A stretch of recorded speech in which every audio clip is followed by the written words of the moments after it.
Hello and welcome to the CNBC-TV18 special. I'm Shereen Bhan. It is that time of the year when the world's top leaders, both from government and industry, gather at the World Economic Forum's annual summit in Davos. India has been making its presence felt over the last several years and increasingly on the promenade, where not just the central government but many state governments are pitching their story to foreign investors. Domestic industry also representing India in Davos to take forward the growth story. Joining me today to talk about what the India story will be in Davos 2024 is Minister Smriti Irani, who will be at the Davos 2024. Also our Dinesh, President of the CII, and Chandrajit, Banerjee, DG at CII. Thank you very much for joining us here on CNBC-TV18.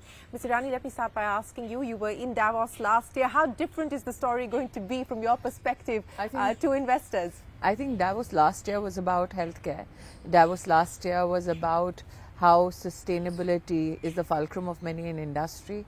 Davos last year was also about the geopolitical headwinds that have become a challenge for many in economies, and how India has emerged as a nation that has fulfilled its promise on reform, but at the same time not in any way readjusted its economy so that its social sector infrastructure is in any way compromised with.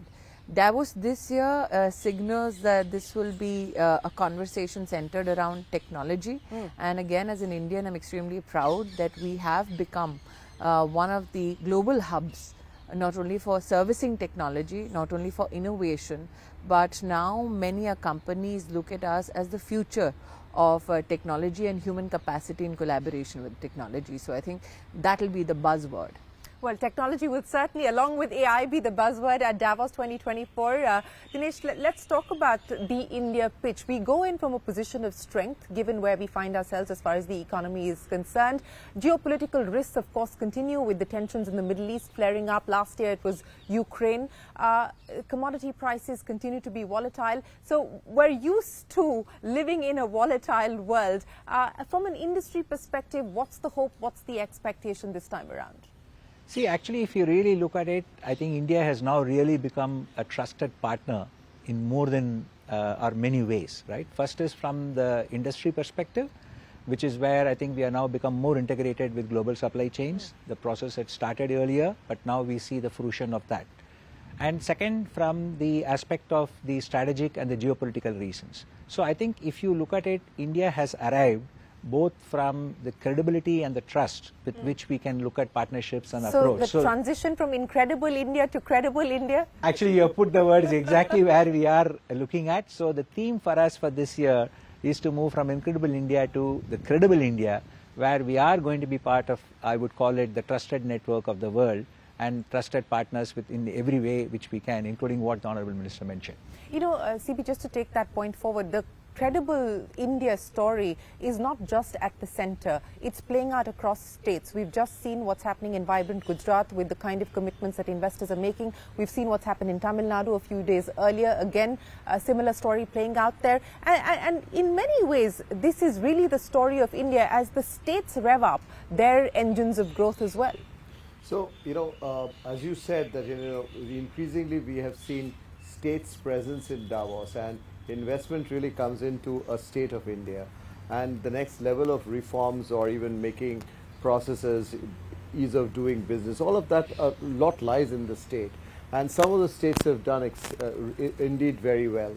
And when we talk about credible partnership is not just with the Indian companies, but also to trust a state to be the home of a global company or even an Indian company. So I think the states are gearing up to with their stories, and some of these stories are indeed quite appealing. If you really look at how the infrastructure story of India, which was talked about last year very strongly, we see that happening so much in the states. We see certain reforms which are extremely important, which have been carried forward by the states. Power being a subject which is so much important for the states to take forward. So similarly, we see the states partnering more with the government. So the trust story between the states and the industry and the states and the world is something that, of course, we look at projecting well in the promenade. We look forward to that as well. But let's talk about technology. And of course, your colleague Ashwini Vaishnav will also be there. And, you know, the pillars of India's strategy on technology, of course, not just on the services side, but also on trying to move up the value chain via collaborations, partnerships with global capability centers. And we've seen that story play itself out as well. We've got the semiconductor mission. That is a work in progress at this point in time with investment starting. On that front, how confident and optimistic do you feel of being able to draw in incremental or fresh investment? I think that one of the hallmarks and the foundational needs of investment is stability, not only in policy but also the governance structure.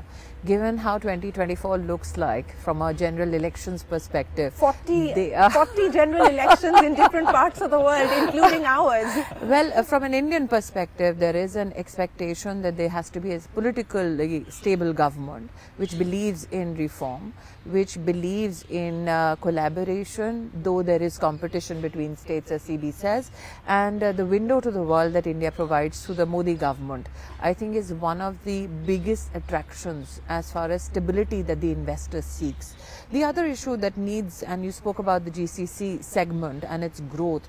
Today, when we see close to 1500 GCC centers that are working in India, they are not limited only to technology. There are GCCs that are dedicated to pharmaceuticals, to FMCG. So in terms of even the global capacity centers, we are not limiting our expertise or our R&D only to one segment of a growing economy globally. I also believe that if you look at, apart from what CB says that the states are trying to reform, but look at the larger context of how the government has, let's say, reformed in the aviation sector. A segment like Udan, people presume that it's from the perspective of only the common citizen having aviation possibilities of travel. But if you look at and contextualize the GCC growth in India today, we have 1.6 million Indians who are working in those centers. And one of the biggest draws for Tier 2 cities to have a GCC center is the Udan Yojana. So that is not a happenstance. That was a very collaborative attempt of the government with states, but also a very calibrated, I think, approach. So even if we are growing as a segment of our economy from an R&D perspective, the fact that we can innovate frugally is also a buzzword, I think, across the world, given especially what we have done with space technology. So technology, be it AI or be it space, there isn't any corner that India is cutting. In fact, if you look at AI, it is not only industrial growth or industrial capacities that we look at enhancement.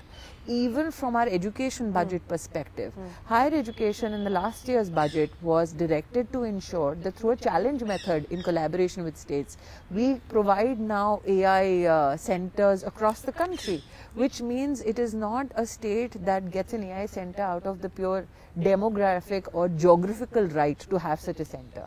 It is how do you serve that center best and the student potential in that center best. And today I can proudly say that when we go to Davos, we will say there resolutely that we are one of the largest digitally skilled, digitally enabled communities and workforces in the world.